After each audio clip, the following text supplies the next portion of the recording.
This segment of DelmarvaLife is sponsored by TidalHealth. So we've been spending a lot of time today focusing on family. Much of that care has focused on here and now. What about the future, though? Well, that is where advanced care planning comes into play. And with us this afternoon is John Tyler, who is the manager of TidalHealth Spiritual Care. Good to see you, sir. Good to be here. Thank you so much for joining us. So tell me, let's just start from the very beginning. What is advanced planning care?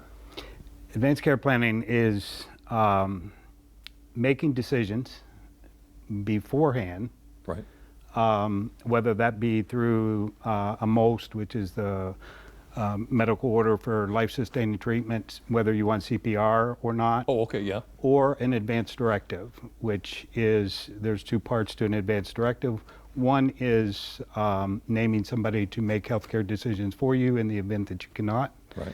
And the other one, the other part of that is what decisions you want made if something should happen that you can't think for yourself. So then I guess it makes it possible for the patient to make these decisions even when they can't. You make them beforehand, right?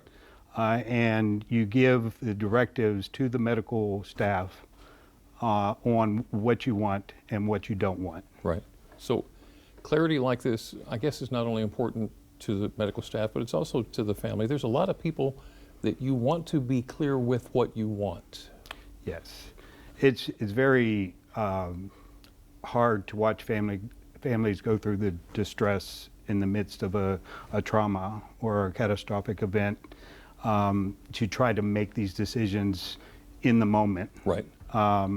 If they're made up front, then that distress level just goes down immensely, because then the family is not focusing on, you know, what they have to do, right, and what decisions to make. So have you seen this reduce the pressure on families? I've seen, I've been in the ICU with families that, you know, I automatically go to the patient's chart and look to see if there's an advanced directive. Right. When there is, you know, I've seen the families just take a deep breath and say, if that's what they, you know, he wants, you know, when that document is signed and witnessed, it becomes a legal document. And so that goes in the patient's medical chart. There is not a capacity to make decisions. Right. That's when it's looked at. What steps do I go through? How can I make it so that it is something that feels true to me? Mm-hmm.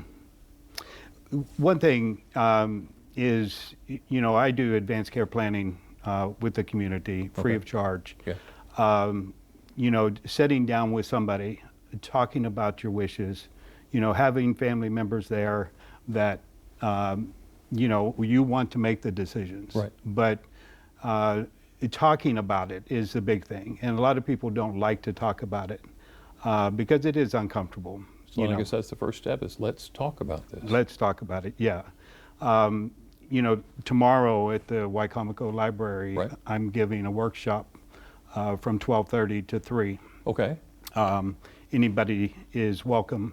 I'm doing another one October 23rd at 12:30 at the library. So what are you covering? What are you talking about? I'm going through the advanced directive, going through the MOST, and you know, explain it in detail, right, you know, what it's about.